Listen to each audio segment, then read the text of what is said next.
ये कहानी है एक ऐसी पढ़ी लिखी, कामकाजी और समझदार बहू की, जिसने ससुराल में अपने रिश्तों को खूबसूरत बनाने के लिए खुद को सबसे फूहड़, कमतर दिखाने में कोई अपमान महसूस नहीं किया, बल्कि उसे तो ऐसा करके बहुत खुशी मिलती थी। मम्मी जल्दी यहाँ आओ। अपनी बहू काव्या की ऊंची आवाज सुनकर सुरेखा जी तेजी से चलती रसोई में पहुंची। क्या हुआ है? ये सवाल पूछते हुए उनका दिल तेजी से धड़क रहा था। बेसन में नमक मिर्च और दूसरे मसाले कितने कितने डालूं?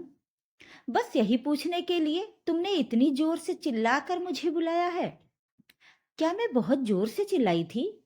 काव्या शर्मिंदा सी नजर आने लगी। मुझे तो ऐसा ही लगा था, जैसे तुम किसी बड़ी मुसीबत में फंस गई हो। सुरेखा जी नाराज हो उठी। I am sorry mummy. Kavya फौरन उनके गले लग गई। छोटी छोटी बातों से घबराकर अपना आत्मविश्वास क्यों खो देती हो बहू? अरे अगले सप्ताह तुम्हारी शादी को पूरा 1 साल हो जाएगा। घर के बहुत से काम तुमने सीख लिए हैं। उन्हें बिना किसी की सहायता के अपने आप करने की आदत डालो। सुरेखा जी ने नाराजगी भुलाकर उसे प्यार से समझाया। आप या तान्या दीदी साथ में खड़ी रहती हो तो मेरा आत्मविश्वास बना रहता है। आप दोनों से तो मुझे अभी बहुत कुछ सीखना है। मैं साथ में खड़ी हूं, पर सारे मसाले अपने हाथ से बेसन में तुम ही डालो। आज तारीफ करवाने लायक पकौड़े सबको खिलाओ। जी। काव्या छोटी बच्ची जैसे अंदाज में बोली, फिर काम में जुट गई। काव्या के ससुर विनायक जी, ननद तान्या और पति शुभम को सुरेखा जी ने ड्राइंग रूम में 10 मिनट बाद जब अपनी बहू के चिल्लाकर उन्हें बुलाने का कारण बताया तो तीनों हंस पड़े। घर के कामों में तो बहू ढीली है, पर जोश की कोई कमी नहीं है उसमें। हम में से कोई अभी तक नहाया भी नहीं है और वो नहा धोकर पकौड़े बना रही है। विनायक जी ने अपनी बहू की एक तरह से तारीफ ही की। काव्या टेंशन में जल्दी आ जाती है पापा। मैं तो कभी कभी सोचता हूँ कि ऑफिस में उसका काम कैसे चलता होगा। शुभम ने हैरानी प्रकट की। भाभी की गजब की सुंदरता उन्हें हर तरह की परेशानी में फंसने से बचा लेती होगी भैया। उनकी हेल्प करने को तो पूरा ऑफिस सदा तैयार रहता होगा। तान्या के इस मजाक पर उन सभी के ठहाके कमरे में गूंज उठे।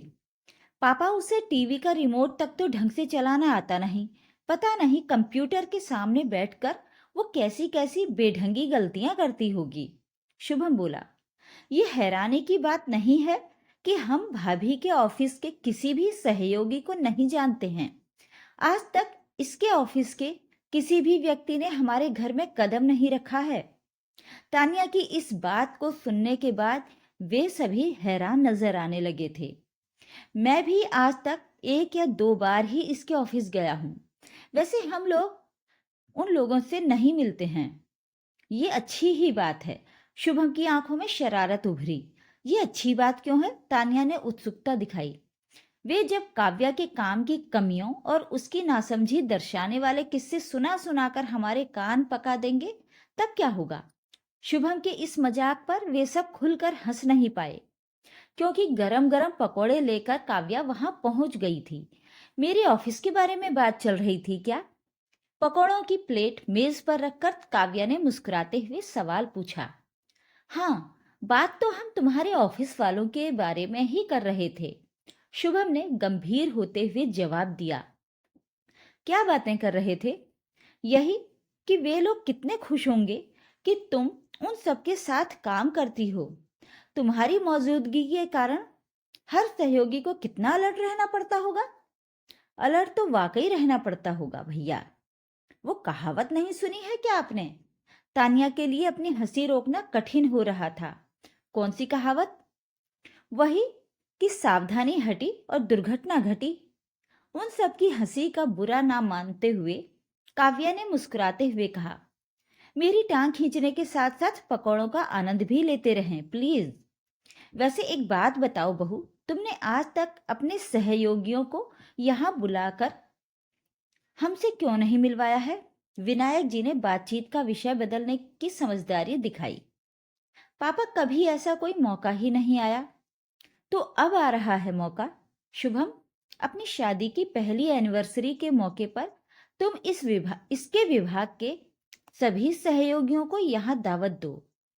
ठीक है पापा, हमारी ये जीनियस जिन लोगों के साथ काम करती है उनसे मिलने का वक्त अब आ ही गया है। शुभम के इस मजाक पर अन्य लोगों के साथ काव्या भी हंसी, पर उसकी आंखों में हल्की सी चिंता के भाव भी उभरे, जिन्हें कोई समझ नहीं पाया।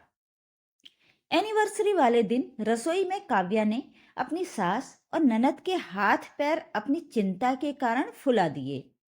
वे सब लोग 1 बजे लंच करने आ जाएंगे, सब काम वक्त से पूरा हो जाएगा ना मम्मी? ऐसे सवाल पूछ पूछ कर काव्या ने उन दोनों का दिमाग खा लिया। उस पर न किसी के समझाने का असर हो रहा था, न डांटने डपटने का। ड्राइंग रूम की सजावट को लेकर वो शुभम से कई बार उलझ पड़ी थी। उसकी सास ने उसे जबरदस्ती तैयार होने के लिए रसोई से बाहर भेज दिया। सर धज कर काव्या जब सही वक्त पर ड्राइंग रूम में पहुंची, तो उसके ऑफिस के सहयोगी और घर वाले उसे देखते ही रह गए। उसका रूप लावण्य इस वक्त किसी फिल्म अभिनेत्री को भी मात कर रहा था। उसके बॉस गौरव ने उसे फूलों का सुंदर गुलदस्ता भेंट किया। उनके साथ आए दीपक, टीना, मंजू और सुमित ने मिलकर शुभम और काव्या के साथ फोटो खिंचवाया। वे लोग अपने साथ केक लाए थे। केक को मेज पर सजाने के बाद सारे लोग शुभम और काव्या के इर्द गिर्द इकट्ठे हो गए। भाभी, पल्ला संभालो प्लीज। बहू, चाकू संभाल कर पकड़ो, देखो हाथ ना काट लेना। और बहू, मेज से जरा दूर रहो, ठोकर लग गई तो सब प्लेटें फर्श पर गिर जाएंगी। काव्या के घर वाले उसको लगातार हिदायतें देकर कभी हंस पड़ते तो कभी फिक्रमंद नजर आने लगते। केक खाते हुए विनायक जी ने गौरव को सहज भाव से मुस्कुराते हुए बताया, हमारी बहू हम सबकी बड़ी लाडली है, पर कभी कभी वो जोश में होश खो बैठती है। कुछ दूरी पर सुरेखा जी, टीना और मंजू को सफाई दे रही थीं। हमारे घर में आकर बहुत कुछ सीख लिया है काव्या ने। जब ये नई नवेली दुल्हन बनकर आई थी, तब इसे ढंग से चपाती बनानी भी नहीं आती थी। हम सब न संभालें तो अभी भी ये गड़बड़ कर देती है। शुभम ने दीपक और सुमित से झेंपते हुए कहा, दोस्तों, ऑफिस में अगर काव्या से कोई गलती हो जाती है तो प्लीज संभाल लिया करो। किसी भी नई चीज को सीखने में उसे वक्त जरूर लगता है, लेकिन इसमें कोई शक नहीं कि वो बहुत मेहनती है। उस वक्त काव्या रसोई में गई हुई थी। शुभम की बात सुनकर सुमित पहले हैरान हुआ, फिर गौरव की तरफ मुड़कर उसने ऊंची आवाज में पूछा, सर, क्या आपने ये नोट किया है कि अपनी काव्या की छवि घर में ज्यादा अच्छी नहीं है? बिल्कुल किया है, गौरव बोले। फिर विनायक जी की तरफ मुड़कर गंभीर लहजे में पूछा, सर, क्या आप सब लोगों की नजरों में काव्या कम अक्ल या कुछ कुछ फूहड़ लड़की है? नहीं नहीं, ऐसी बात नहीं गौरव जी, अभी उसकी उम्र ज्यादा नहीं है, धीरे धीरे वो सब सीख जाएगी। विनायक जी ने फौरन सफाई दी, आप लोगों की बातों से तो हमें ऐसा ही अंदाजा हुआ है। क्या ये ऑफिस में कुछ गड़बड़ नहीं करती है? सुरेखा जी ने माथे पर बल डालकर सवाल पूछा। काव्या और गड़बड़? मैडम, ये तो मेरी टीम की बेस्ट वर्कर है। लेकिन लेकिन घर में तो ये छोटे छोटे कामों में भी गड़बड़ कर जाती है। ये बात तो विश्वास करने लायक नहीं है मैडम। देखिए, मैं आप सबको अपने इन लोगों से पूछवाता हूँ। सुमित, सबसे ज्यादा प्रभावशाली प्रेजेंटेशन कौन देता है? काव्या सर। मंजू, हमारी महत्वपूर्ण क्लाइंट्स के साथ होने वाली मीटिंग्स में मेरे साथ कौन जाता है? काव्या सर। लोगों को अपनी बात प्रभावशाली ढंग से समझाने की कला उसे ही सबसे अच्छी तरह से आती है। टीना, कंप्यूटर से नई जानकारियां कौन ढूंढ कर रखता है? सर, काव्या ही इस काम में सबसे कुशल है। कंप्यूटर सॉफ्टवेयर की जितनी जानकारी इसे है, उतनी तो सॉफ्टवेयर इंजीनियर को ही होती है। दीपक, कुछ दिन पहले दवा बनाने वाली कंपनी के साथ जो घटना घटी थी, उसे सबको बताओ प्लीज। उस कंपनी ने अपनी एक दर्द निवारक गोली को मार्केट में बेचने के लिए प्रेजेंटेशन की जिम्मेदारी हमारी काव्या को दी थी। उसका दावा ये था कि उस गोली में दर्द कम करने के साथ साथ दर्द के कारण मरीज के अंदर पैदा हुई टेंशन को कम करने की दवा भी मिली हुई है। उस कंपनी का प्रतिनिधि उस गोली की बढ़ाई बड़े उत्साह से कर रहा था कि तभी काव्या ने ऊंची आवाज में कहा कि ये गोली जिस मरीज ने खाई उसे दर्द से पक्का छुटकारा मिल जाएगा, क्योंकि दर्द महसूस करने के लिए वो जिंदा ही नहीं बचेगा। आप किस आधार पर यह आरोप लगा रही हैं मैडम? उस अचंभित प्रतिनिधि द्वारा पूछे गए इस सवाल के जवाब में काव्या ने पूरे आत्मविश्वास के साथ कहा कि क्योंकि टेंशन कम करने वाली दवा की मान्य खुराक 0.5 मिलीग्राम है और आपकी टैबलेट में उस दवा की मात्रा 5 मिलीग्राम है, जो कि 10 गुना ज्यादा होने के कारण मरीज को गहरी बेहोशी में ले जाकर उसकी जान को खतरे में डाल देगी।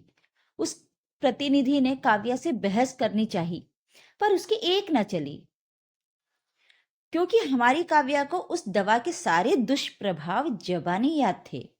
तब मजबूरन उस कंपनी के चीफ केमिस्ट को सारी बात बताई गई। खोजबीन से ये तो बात साबित हो गई कि गोली में दवा तो सही मात्रा में ही है, पर टाइपिंग की गलती के कारण दवा की मात्रा 10 गुना ज्यादा छप गई थी। चीफ केमिस्ट ने काव्या को फोन करके माफी मांगी और उसकी समझदारी व सतर्कता की खूब तारीफ भी की। हमारे एमडी ने हमारे विभाग में आकर जब काव्या की पीठ थपथपाई तो हम सबका सीना गर्व से तन गया था। उस घटना का ब्यौरा सुनाते सुनाते दीपक बहुत भावुक हो गया था। मेरे विभाग का सबसे ज्यादा चमकता सितारा घर में बुद्धू और फूहड़ समझा जाता है, ये बात हमें बिल्कुल हजम नहीं हो रही है। गौरव सबसे ज्यादा हैरान नजर आ रहे थे। घर का कोई सदस्य आगे अपनी प्रतिक्रिया व्यक्त कर पाता उससे पहले ही काव्या की आवाज सब तक पहुंची। सर, आप सब मेरी इतनी ज्यादा बढ़ाई करके क्यों मेरी टांग खींच रहे हैं? मैं कहाँ कुशल हूं अपने ऑफिस के कामों में, और घर के कामों में तो मेरी समझ और भी कम है। मम्मी और दीदी की हेल्प ना हो तो खाना बनाने की बात तो दूर रही, मैं अकेली आज बना खाना सबको ढंग से खिला भी नहीं पाऊंगी।